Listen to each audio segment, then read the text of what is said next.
Evening, fam. It's Corn Brown with another CB on the Seas after a pretty janky win against the Knicks, 103-101, game 3 of 82. My pull-up three, first point, let's see, best start of the season, that's what it was. No Hayward, he's got, I think the official line is soreness of his ankle. Uh, he looked tentative for first two games of the season. Who knows what the story is? We'll know for sure if he doesn't play on Monday against the Magic. But they looked very cohesive when he wasn't in the lineup. I hate to say it. In the first quarter, they had a very, very good first quarter, very efficient. They stretched out. I think it was a 6 point lead. Yeah, so that was my first point. Second point, strange coaching decision, or interesting coaching decision was Fizdale. After Baines went out of the game in the second quarter, Cantor really had a field day, and then he started the third quarter, got Horford into foul trouble, 4 fouls. Stevens had to take Horford out, and for some reason Fizdale takes Cantor out also, and the Celtics stretch out a lead. And then at the beginning of the fourth quarter, strangely enough, they puts Cantor back in, and the Knicks get back into the game. And Cantor had several, I think the first 3 possessions of the Knicks were all focused on him, and he got 2 good hoops, and he got another good look. So that was pretty peculiar coaching by Fizdale. He gets a lot of credit. Not exactly sure why. I haven't seen a lot of evidence out of him that he's so great. Interesting stat. I noticed, one of my bugaboos is Jaylen Brown. He's a great player, but he misses so many bunnies, so many short shots. I looked it up. So far this season, he's shooting 22% from shots 0 to 3 feet from the rim.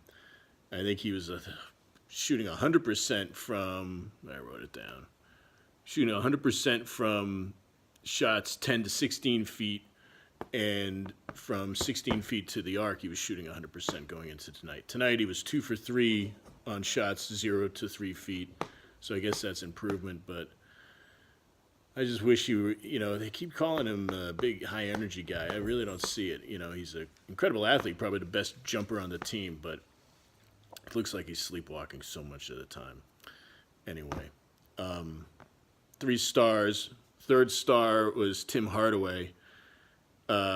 He's averaging about 30 points a game in the beginning of the season. What did he have tonight? He had 24, so that's actually below his average. But this guy has been a marginal scorer for his entire career, but he's got off to a pretty hot start now. Of course, I think he's benefiting from the Latvian gangbanger,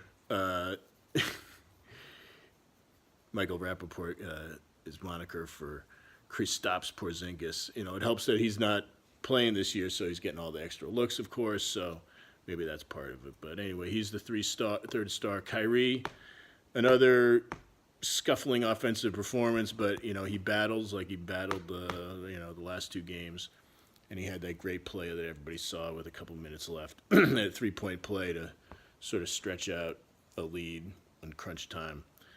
And he's really being aggressive. He's going to the rim. He just needs to get his outside shot going like it usually does, get that stroke going. And he just keeps shooting. So, of course, everyone knows he's a top 5 player, so he'll keep shooting and he'll get it sorted, I'm certain. And Tatum, he had to have the first star. What did he have? He had 24, 14 rebounds. But he had those 2 great plays at the end. That last sort of fadeaway and a broken play with the shot clock winding down was definitely Bird-esque, and that was nice to see. And then he nailed a couple free throws at the end. The stains on the game. The third stain is Alonzo Trier. I guess, Scal was talking to him before the game, and he said, he was talking about how, he was the best player and the best rookie coming into the league because he was such a great player in college. I didn't really see it. I saw quite the opposite. Plenty of sort of shaky plays.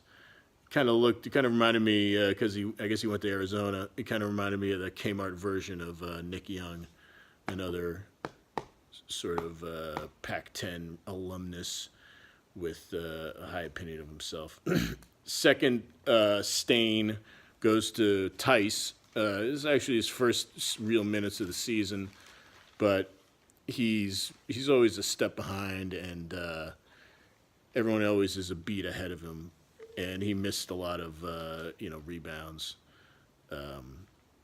Just looked out of it. A lot of loose balls that he can't really snatch.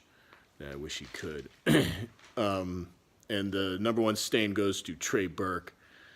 Man, this guy is a pretty bad player. You know, he missed. He had that sort of lucky bailout by Tatum fouling him at the end of the game for taking a 3-pointer from about 6 feet past the arc.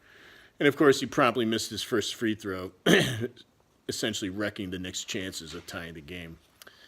And he had a sequence in the first half where he took a really bad sort of 20-footer when he definitely could have stepped back for a 3-pointer or made a sort of move to the hoop. Missed that, and then got roasted by Kyrie running around chasing Kyrie like 2 steps behind while Kyrie made a nice cut for a hoop. I think that was the second quarter. So that was the 3 stains of the game. Now for the closeout, there was a recommendation from Trader Joe's. The ice cream crisp cookie, it's a brownie crisp coffee ice cream sandwiches. And Trader Joe's is a lot like IKEA. You know, half of the stuff they sell is, essentially trash, and the other half is actually pretty good and pretty good value stuff. And this happens to be one of them. You know, if I wasn't running a half marathon tomorrow, I'd probably punish an entire box of them. They come 4 in a box, 180 calories per serving, and they're very, very yummy. So I'll see you all on Monday night after the game against the Magic, which is at 7:30. CB on the Seas. Later.